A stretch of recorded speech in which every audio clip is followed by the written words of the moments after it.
നമുക്കെല്ലാവർക്കും അറിയാവുന്നതുപോലെ തന്നെ ഏറ്റവും കൂടുതൽ യാത്രക്കാർ അവരുടെ ജീവനോപാധിയും തേടി യാത്ര ചെയ്യുന്ന ഒരു സെക്ടറാണ് ഫോർട്ട് കൊച്ചി വൈപ്പിൻ ജങ്കാർ സർവീസ്. ആ റോറോ സർവീസിൻ്റെ 2 വെസലുകളും ജങ്കാറുകളും നിർമ്മിച്ചത് കൊച്ചിൻ ഷിപ്പ്യാർഡ് ലിമിറ്റഡാണ്. നമ്മുടെ രാജ്യത്തിന് തന്നെ വലിയ അഭിമാനം പകരുന്ന ഒരു സ്ഥാപനമാണ്. പക്ഷേ ഇതിൻ്റെ ഒരു ടെക്നിക്കൽ സൈഡ് ഷിപ്പ്യാർഡിൻ്റെ ഉദ്യോഗസ്ഥർ പറയും. അവർ പറഞ്ഞതനുസരിച്ച് ആദ്യം ഉണ്ടായിരുന്ന വെസലുകൾ നേരിടുന്ന ചില പ്രതിസന്ധികൾ, ഒന്ന് നമ്മുടെ രൂക്ഷമായ പായൽ കൊണ്ടുണ്ടാകുന്ന ഒരു ടെക്നിക്കൽ ഡിഫിക്കൽറ്റി ഉണ്ട്. ഓവർ ഹീറ്റായി, എക്സസ് ഹീറ്റായി ഡ്രൈവേഴ്സ് റൂമിലടക്കം അത് പടരുന്നത് ഒരു ആശങ്ക ഉണ്ടാക്കിയിട്ടുണ്ട്.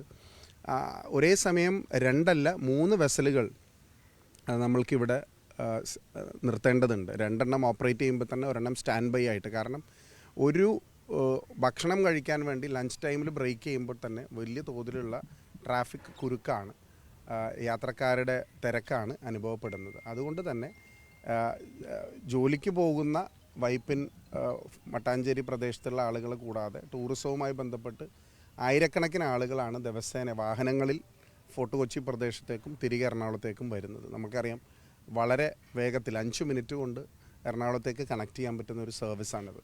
അതുകൊണ്ട് തന്നെ അത് മുടങ്ങാതെ പോകണമെന്നുള്ളതാണ്. 3 വെസലുകൾ നിർബന്ധമായും ഓപ്പറേറ്റ് ചെയ്യണം.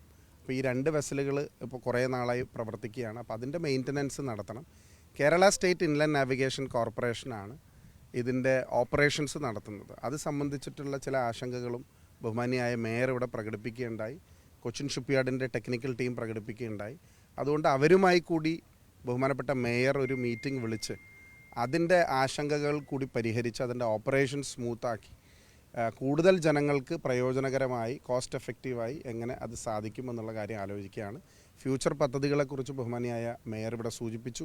ഫ്യൂച്ചർ പദ്ധതികളെന്ന് പറയുന്നത് നമ്മൾക്ക് വിദേശ രാജ്യങ്ങളിലുള്ളതുപോലെ തന്നെ ഇലക്ട്രിക് ബേസ്ഡ് അല്ലെങ്കിൽ ഒരു ഹൈബ്രിഡ് മോഡിൽ നമ്മൾ വാട്ടർ മെട്രോ ഓപ്പറേറ്റ് ചെയ്യുന്നത് പോലെ ഇപ്പോൾ ഡീസൽ കൺസംഷൻ വല്ലാതെ കൂടുതലാണ്. അതുകൊണ്ട് തന്നെ നഗരസഭയ്ക്ക് അത് നിയന്ത്രിക്കാൻ കഴിയുന്നതിനും അതീതമാണ്. അപ്പോൾ പുതിയ വെസൽ ഉണ്ടാകുമ്പോൾ അതിന് കേന്ദ്ര പോർട്സ് ആൻഡ് ഷിപ്പിംഗ് മിനിസ്ട്രിയോട് നമ്മളൊരു പ്രപ്പോസൽ കൊടുത്തിട്ടുണ്ടായിരുന്നു.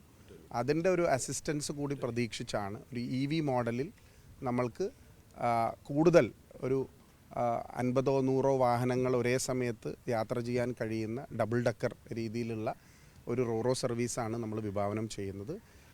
അതൊരു ഫ്യൂച്ചർ പ്ലാനാണ്. അത് നടത്തുന്നതിനോടൊപ്പം തന്നെ നിലവിലുള്ള ഈ പദ്ധതി യാഥാർത്ഥ്യമാക്കാൻ ഇവിടെ ജനങ്ങളെ ഏറ്റവും വലിയ ആശങ്ക പ്രകടിപ്പിക്കുന്നത് ഇത് കേടാവുന്നു, ഇതിൻ്റെ മെയിൻ്റനൻസ് പ്രോപ്പറായിട്ട് നടക്കുന്നില്ല, അതുമൂലമുണ്ടാകുന്ന യാത്രാക്ലേശങ്ങളേറെ വലുതാണ്. അത് പരിഹരിക്കാൻ വേണ്ടിയിട്ടാണ് ഇപ്പോൾ ശ്രമിക്കുന്നത്.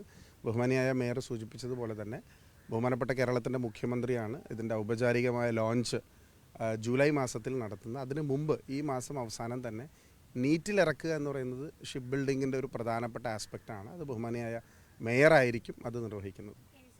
കൂടുതൽ വാർത്തകൾക്ക് News 18 Keralam YouTube channel subscribe ചെയ്യുക.